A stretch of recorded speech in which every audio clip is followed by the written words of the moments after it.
Contrato de seguros, María Fernanda Muñoz Cardona, régimen de sociedades.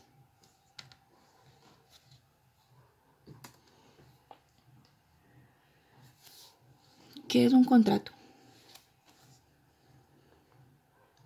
Se denomina contrato a un documento legal que expresa un acuerdo común entre dos o más personajes capacitados para ello.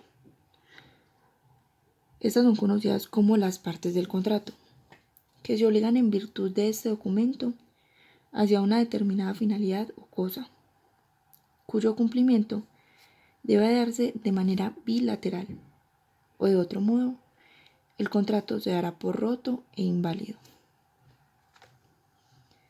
En otras palabras, un contrato es un pacto de obligaciones y derechos entre dos personas, bien sean jurídicas o naturales, que se comprometen a respetar los términos acordados por escrito y se someten a las leyes del país para resolver cualquier disputa surgida en torno a los términos del acuerdo.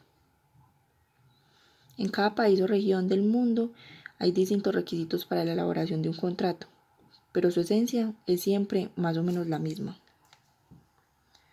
Los contratos son una herencia del sistema jurídico del Imperio Romano, en cuyo derecho se contemplaba el conventio, que quiere decir acuerdo, que comprendía dos formas de manifestarse: el pactum, cuando no había nombre ni causa; el contratus, cuando sí lo sabía.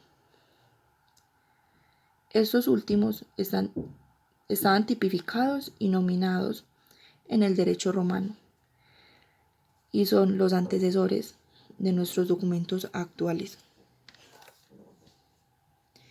Bueno, también es importante que miremos qué es un seguro. Un seguro es un contrato denominado póliza de seguro, por el que una compañía de seguros que juega el papel de asegurador se obliga mediante el cobro de una prima y para el caso de que se produzca el evento cuyo riesgo es objeto de cobertura a indemnizar dentro de los límites pactados el daño producido al asegurado, que es la persona que toma el seguro, bien a través de un capital, una renta o a través de la prestación de un servicio.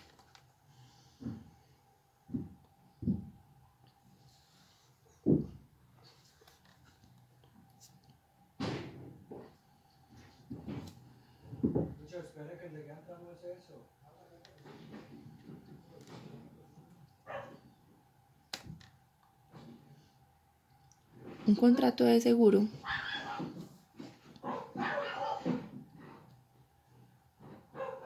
es consensual, bilateral, oneroso, aleatorio y de ejecución sucesiva. Son las principales características. El contrato de seguro está compuesto por unas partes, que son el asegurador,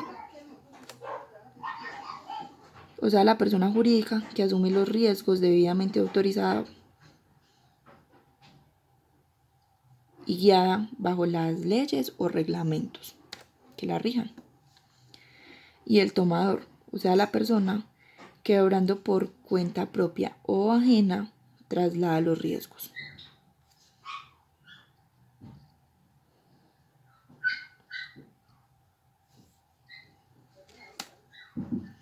Bueno, también existen seguros en nombre de tercero, sin poder para representarlo. Si el tomador estipula el seguro en nombre de un tercero, sin poder para representarlo, el asegurado puede ratificar el contrato, aún después de ocurrido el siniestro. El tomador está obligado personalmente a cumplir las obligaciones derivadas del contrato, hasta el momento en que el asegurador haya tenido noticia de la ratificación o del rechazo de dicho contrato por el asegurado. Desde el momento en que el asegurador haya recibido la noticia del rechazo, cesarán los riesgos a su cargo y el tomador quedará librado de sus obligaciones, sin perjuicio de lo dispuesto en el artículo 1119.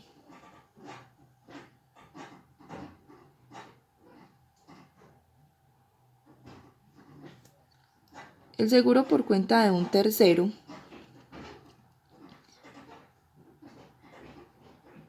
es determinado o determinable. En tal caso, el tomador incumple las obligaciones y al tercero le cae la obligación, debe responder al derecho a la prestación asegurada.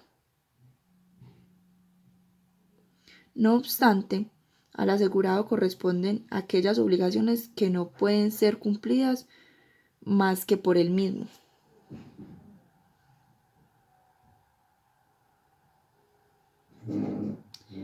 El seguro corresponde al que lo ha contratado, toda vez que la póliza no exprese que es por cuenta de un tercero.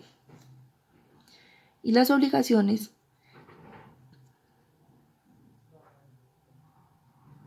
que se imponen al asegurado se entenderán a cargo del tomador o beneficiario, cuando sean estas personas las que estén en posibilidad de cumplirlas.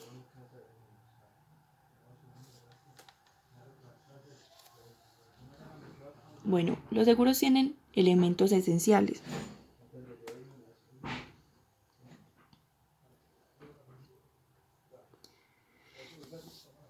Elementos esenciales del contrato de seguros son el interés asegurable, el riesgo asegurable, la prima o precio del seguro y la obligación condicional del asegurador.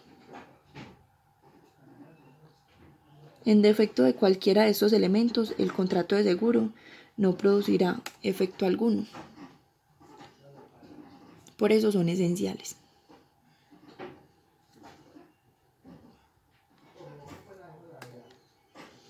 Una póliza.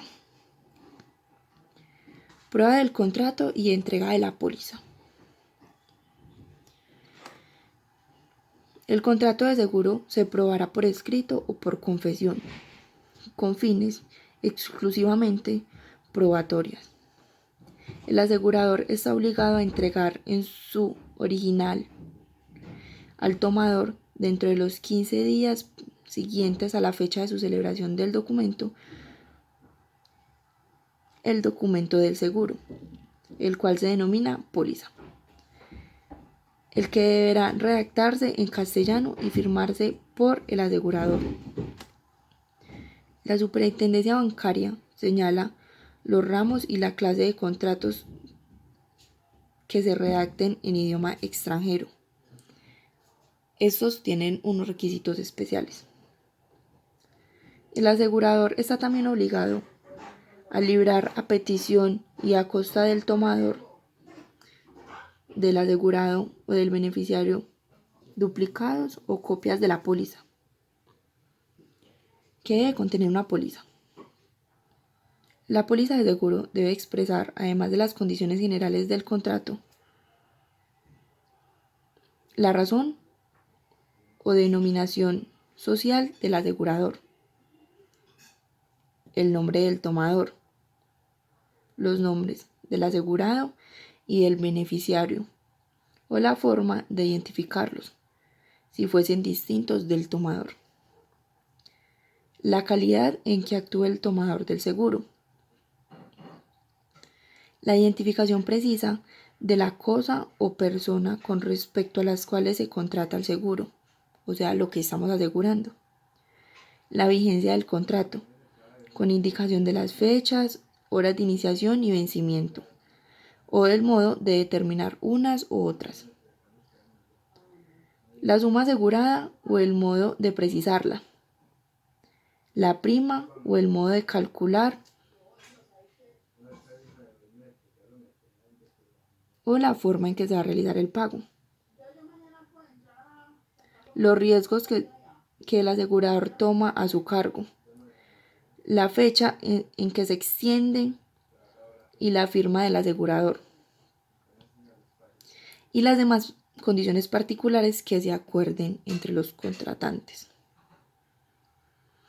En los casos en que no aparezcan expresamente acordadas, se tendrán como condiciones del contrato aquellas de la póliza o anexos que el asegurador haya depositado en la superintendencia bancaria para el mismo ramo, amparo, modalidad de contrato y tipo de riesgo. Bueno, en Colombia, los intermediarios de seguros se clasifican de la siguiente manera. Corredor de seguros. El corredor de seguros tiene las siguientes características. Debe constituirse como sociedad comercial, colectiva o de responsabilidad limitada. Debe cumplir con un capital mínimo y un régimen de inversiones e inscripción para poder operar. Es diligenciado directamente por la Superintendencia Financiera. No requiere el respaldo de ninguna aseguradora para inscribirse. No es el intermediario a quien se le exigen más requisitos y por lo tanto su organización administrativa y financiera es sólida y confiable.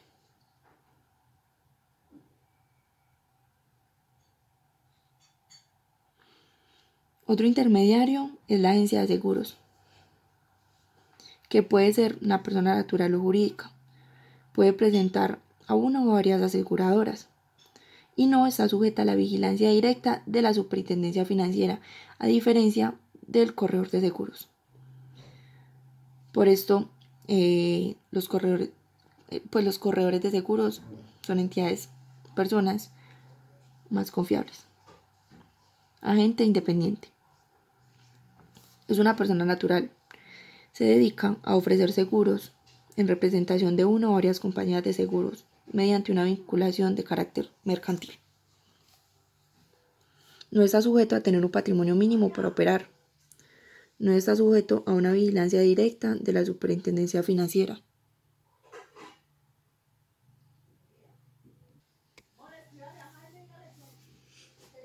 También los agentes dependientes, que son personas naturales que se dedican a ofrecer seguros en representación de una compañía de seguros mediante un contrato laboral. No está sujeto a la vigilancia directa de la Superintendencia Financiera, toda vez que la vigilancia recae sobre la aseguradora que representa. Serían estos los directos responsables.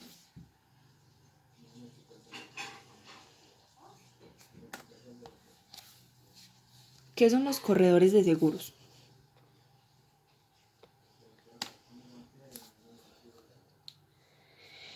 En derecho comercial se denomina corredor a la persona que sirve de intermediario para poner en relación a dos comerciantes o empresarios, para que estos celebren negocios. Entonces, un corredor de seguros es aquel que sirve de intermediario entre la aseguradora y el asegurado, para promover la celebración o renovación de un contrato de seguros. Esto está contemplado en el artículo 1347 del Código de Comercio. La Corte Suprema de Justicia, Sala de Casación Civil, en sentencia de agosto 8 del 2000, digo lo siguiente. El contrato de corretaje supone un acuerdo de voluntades encaminado a que una de las partes, el corredor, acerque o ponga en relación a dos o más personas con el fin de que éstas celebren un negocio mercantil. En el campo de los seguros, la gestión del corredor profesional en la materia por exigencia legal se encuentra fundamentalmente orientada a ofrecer seguros, promover su celebración y obtener su renovación, radicando en tales conductas la tarea intermediaria. Al ser el corretaje un negocio de resultado, tanto en el caso de cualquier corredor como en el de corredor de seguros, solo hay lugar a remuneración en el caso de que el negocio se realice. Específicamente, en el caso de los corredores de seguros, solo hay lugar a remuneración en caso de que se promueve la celebración del seguro o se obtenga la renovación. La remuneración que reciben los corredores de seguros, según lo establecido en el Código de Comercio, más específicamente en el inciso segundo del artículo 1341, le corresponde al asegurador, situación que es obviamente totalmente lógica, en el sentido que en el contrato de seguros quien recibe pago es el asegurador por la prima de que debe pagar por la prima que el asegurado paga por obtener este servicio. Por el otro lado, no cualquier persona puede actuar como corredor de seguros. Es necesario que se constituya una sociedad comercial, la cual debe estar inscrita en la superintendencia bancaria. Al respecto, el artículo 1347 dice lo siguiente. Son corredores de seguros las empresas constituidas o que se constituyan como sociedades comerciales, colectivas o de responsabilidad limitada, cuyo objeto social sea exclusivamente ofrecer seguros, promover su celebración y obtener su renovación.